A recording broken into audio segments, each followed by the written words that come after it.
समस्त को प्रभु जीशुख्रीष्ट नाम मोर आंतरिक नमस्कार। प्रिय बंधुगण, ख्रीष्टर प्रिय भाई और भौणी मैंने आपड़ जेपरी थंबनेल रे देखिले 10 प्रकार लोक से माने केबे हेले मध्य ईश्वर राज्य रे प्रवेश करिवे नाही, ईश्वर राज्यर अधिकारी हेबे नाही। तबे प्रिय बंधुगण, आजिर विषयवस्तु यहाँ को लेकिन आधारित अटे, जोटा कि आपन पाई परिबे प्रथम करंथियो 6 पर्वर तार 9 पद एवं 10 पद विशेष करी मैंने पाठ करिबा। आ लेखा अछि 9 पद अबा अधार्मिक माने जे ईश्वर राज्यर अधिकारी हेबे नाही, या कि तुम्हें माने जानो नहीं, भ्रांत हो नहीं, व्यभिचारी कि प्रत्यपूजक कि पारदारिक कि स्त्री पताचारी कि पुंग मैथुनकारी कि चोर कि धनलोभी कि मतुआल कि निंदक कि परद्रव्य लुंठनकारी एमाने ईश्वर राज्यर अधिकारी हेबे नाही। देखंतु एठारे सफा सफा कहि दिया जे एमाने केबे हेले मध्य ईश्वर राज्यर अधिकारी हेबे नाही। तबे कौन अधिकारी हेबे नाही? एठारे विशेष कर 10 जनकर लिस्ट दिखाई आउ ए माने ईश्वर राज्य रे केबे हेले भी प्रवेश करिवे नाही। आउ ए लिस्ट भितरे प्रथम नंबर आछि व्यभिचारी कि प्रतिपूजक कि पारदारिक कि स्त्री पताचारी। तबे व्यभिचारी शब्दर अर्थ आपण माने भल भाव जानी थिबे। व्यभिचारी आ जो माने व्यभिचार करती, शरीर सहित जो माने व्यभिचार करती, आ साधारण भाव में देखिले यार अर्थ यही बुझे थाए जे व्यभिचारी माने ईश्वर राज्य को केवल मध्य से माने जीवे नहीं, से माने ईश्वर राज्य रे केबे हेले भी प्रवेश करिवे नहीं। गोटा हूँ व्यभिचारी, तापर आसला प्रतिमापूजक। प्रतिमापूजक माने जो माने प्रतिमा पूजा करती, आउ ए विषय में आपको जनई प्रतिमापूजक जे मूर्ति पूजा से तो गोटे हूँ प्रतिमा पूजा, ये हूँ साधारण विषय, किंतु परमेश्वर वाक्य लिखा अच्छी आज्ञा लंघन मूर्ति पूजा सहित समान अटे। तेबे प्रिय बंधुगण, आज्ञा लंघन माने परमेश्वर को आज्ञा को न मानिबा, पालन न करिबा, सी हूँ से मध्य एक मूर्ति पूजा सहित समान बोली दर्शा जाइए। तेबे व्यभिचारी, प्रतिमा पूजक कि पारदारिक कि स्त्री पताचारी। आ स्त्री पताचारी यार अर्थ हूँ जो माने स्त्री सदृश्य, जो माने आचार व्यवहार करिथांते, माने स्त्री परि समान को स्त्री पताचारी बोली कहा जाए। आउ आमर गाँ गहली रे ताकू जो मान को माइचिया बोली कहा जाए, माने जो माने पुओ हितबे किंतु झियो मानकर समस्त वेशभूषा धारण करुथिबे, से माने होचंती स्त्रीवत आचारी। आउ से माने ईश्वर राज्यर अधिकारी केबे हेले मध्य हेबे नाही। तापर 10 पद लिखा अछि कि पुंग मैथुनकारी। पुंग मैथुनकारी तार अर्थ होची समलिंगी यौन संपर्क, आउ जोटा कि बेसी निनिबी नगर रे बेसी थिला।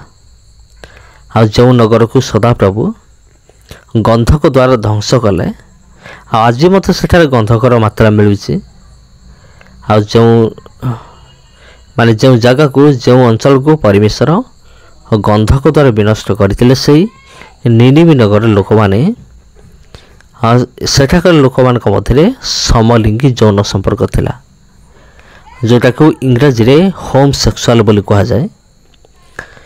आ कि पुंग मैथुनकारी, आउ बाइबल रे ताको वर्णना करा जायछि पुंग मैथुनकारी माने पुरुष सहित माने घृण्य कलंकित कार्य बोली आपण कहि परिबे। तब लिखा अछि चोर। चोर अर्थ जो माने चोरी करती। चोरी करिवार अर्थ ଯେ କେବଳ କାହା ଘରେ ପଶିକି ଧନ ଚୋରି କରିବା ସେଇଟା ନୁହେଁ। ପରମେଶ୍ୱରଙ୍କର ଦ୍ରବ୍ୟକୁ ଚୋରି କରିବା ସେ ମଧ୍ୟ ତାକୁ ମଧ୍ୟ ଚୋର ବୋଲି କୁହାଯିବ। ପରମେଶ୍ୱର ଦ୍ରବ୍ୟ ଯେଉଁଟାକି ଦଶମାଂଶ ବୋଲି କୁହାଯାଏ, ଯେଉଁଟାକି ମଲାଖି ତାର 3 ପର୍ବର 9-10ରେ ଏମିତି ଲେଖା ଅଛି। ଆଉ ଦଶମାଂଶ ବିଷୟରେ ଲେଖା ଅଛି। ପରମେଶ୍ୱର କହୁଛନ୍ତି ଯେ ତୁମେ ଆମର ଦ୍ରବ୍ୟକୁ ତୁମେ ଚୋରି କରୁଛ। ଆଉ ଯେଉଁମାନେ ଚୋରି କରନ୍ତି ସେମାନଙ୍କୁ ଚୋର ବୋଲି କୁହାଯାଏ। ତେଣୁ ସେମାନେ ଦଶମାଂଶ ଯେଉଁମାନେ ନ ଦିଅନ୍ତି ସେମାନଙ୍କୁ ମଧ୍ୟ ଚୋର ସହିତ ଗଣନା କରାଯାଇଛି। ଆଉ ଈଶ୍ୱରଙ୍କ ରାଜ୍ୟର ଅଧିକାରୀ ହେବେ ନାହିଁ। କି ଧନ ଲୋଭୀ, ଯେଉଁମାନେ ଧନକୁ ପ୍ରବଳ ମାତ୍ରାରେ ଲୋଭ କରନ୍ତି। ଧନ ହେବାଟା କୌଣସି ଅପରାଧ ନୁହେଁ, କିନ୍ତୁ ଧନ ପ୍ରତି ଆସକ୍ତ ହେଇକି ମାନେ କେବଳ ସେଇଥିରେ ମଜିଯିବା, ପରମେଶ୍ୱରଙ୍କୁ ଅସ୍ୱୀକାର କରିବା, ଭୁଲିଯିବା, ସେଇଟା ହିଁ ଭୁଲ ଅଟେ। ସେଥିପାଇଁ ଲେଖା ଅଛି ଧନଲୋଭୀ କି ମତୁଆଳ ମାନେ ମାତାଲ, ଯେଉଁମାନେ ମଦ୍ୟପାନ କରି କି ଯେକୌଣସି ନିଶା ଦ୍ରବ୍ୟକୁ ସେବନ କରି ଯେଉଁମାନେ ମାତାଲ ହୁଅନ୍ତି, ଆଉ ସେମାନେ ଈଶ୍ୱରଙ୍କ ରାଜ୍ୟର ଅଧିକାରୀ ହେବେ ନାହିଁ। କି ନିନ୍ଦକ, ଯେଉଁମାନେ ଅନ୍ୟକୁ ନିନ୍ଦା କରନ୍ତି, କି ପର ଦ୍ରବ୍ୟ ଲୁଣ୍ଠନକାରୀ, ଅନ୍ୟର ଜିନିଷକୁ ଯେଉଁମାନେ ଲୁଣ୍ଠନ କରନ୍ତି, ଲୁଟ୍ କରନ୍ତି। ଏଭଳି 10 ପ୍ରକାର ଲୋକଙ୍କର ଲିଷ୍ଟ ଅଛି। ଏମାନେ ଈଶ୍ୱରଙ୍କ ରାଜ୍ୟର ଅଧିକାରୀ ହେବେ ନାହିଁ ବୋଲି ସ୍ପଷ୍ଟ ଲେଖା ଅଛି। କିନ୍ତୁ ଆମ ପାଇଁ ଗୋଟେ ଗୁଡ୍ ନ୍ୟୁଜ୍ ଅଛି, ମାନେ ଗୋଟେ ଭଲ ଖବର ଅଛି, ଯେଉଁଟାକି 11 ପଦ ଲେଖା ଅଛି।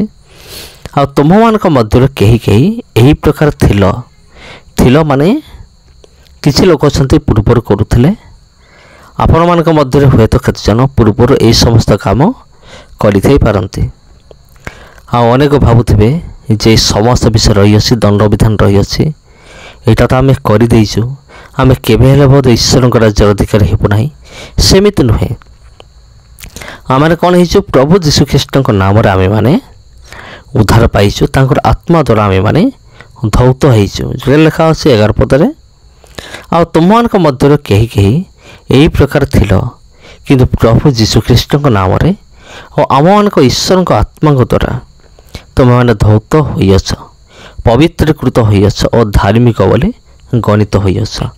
ତେବେ ପରମେଶ୍ୱରଙ୍କର ଅନୁଗ୍ରହ ଦ୍ୱାରା, ପ୍ରଭୁ ଯୀଶୁଖ୍ରୀଷ୍ଟଙ୍କର ଅନୁଗ୍ରହ ଦ୍ୱାରା ଆମେମାନେ ପରିତ୍ରାଣ ପାଇଅଛୁ। ଆଉ ଯେତେବେଳେ ଆମେ ଏ ସମସ୍ତ କାର୍ଯ୍ୟ କରୁଥିଲୁ, ଆଉ ସେହି ସମୟରେ ଆମେ ନର୍କର ପାତ୍ର ଆମେ ଥିଲୁ। ଯେତେବେଳେ ଆମେମାନେ ପ୍ରଭୁ ଯୀଶୁଖ୍ରୀଷ୍ଟଙ୍କ ପାଖକୁ ଆସିଲୁ, ସମସ୍ତ ଅପରାଧକୁ ସ୍ୱୀକାର କଲୁ, ସେତେବେଳେ ଆମେ ପବିତ୍ରୀକୃତ ହେଲୁ। ଆଉ ଆମେମାନେ କେବେ ହେଲେ ମଧ୍ୟ ନର୍କ ଯିବା ନାହିଁ, ଆମେ ସ୍ୱର୍ଗ ଯିବା। ତେବେ ଆଉ ଗୋଟେ ପଏଣ୍ଟ ମଧ୍ୟ ରହିଅଛି। ଯଦି ଜଣେ ପରମେଶ୍ୱର ନିକଟକୁ ଆସିଲା ପରେ ମଧ୍ୟ ବାରମ୍ବାର ଏମିତି ଭୁଲ କରୁଛି, ଆଉ ସେ କ'ଣ କରୁଛି? ହଁ, ପରମେଶ୍ୱର କ୍ଷମା ଦେଉଛନ୍ତି। ଆଉ ପରମେଶ୍ୱର କ୍ଷମା ଦେଉଛନ୍ତି, ଦେବେ ବୋଲି ଭାବିକି ମନ ଇଚ୍ଛା ସେ କ'ଣ କରୁଛି? ଏହି ସମସ୍ତ କାର୍ଯ୍ୟ ଗୁଡ଼ା କରୁଅଛି। ତା ଅର୍ଥ ହେଉଛି ସେ ପରିବର୍ତ୍ତନ ଏପର୍ଯ୍ୟନ୍ତ ହେଇନାହିଁ। ଆଉ ତା ନିମନ୍ତେ ସ୍ୱର୍ଗ ନୁହେଁ ବରଂ ନର୍କ ରଖାଯାଇଛି। ତେବେ ପରମେଶ୍ୱରଙ୍କୁ ବିଶ୍ୱାସ କରିବା, ତା ସହିତ ପ୍ରତିଦିନ ଆମେ ଯେତେବେଳେ ଭୁଲ କରୁଛୁ, ଈଶ୍ୱରଙ୍କ ନିକଟରେ ଆସି ଆଣ୍ଠୁ ପାତିକି ନିଜର ଭୁଲକୁ ଆମେ ସ୍ୱୀକାର କରିବା। ସମସ୍ତଙ୍କୁ ଖ୍ରୀଷ୍ଟ ପ୍ରେମରେ ଆନ୍ତରିକ ନମସ୍କାର।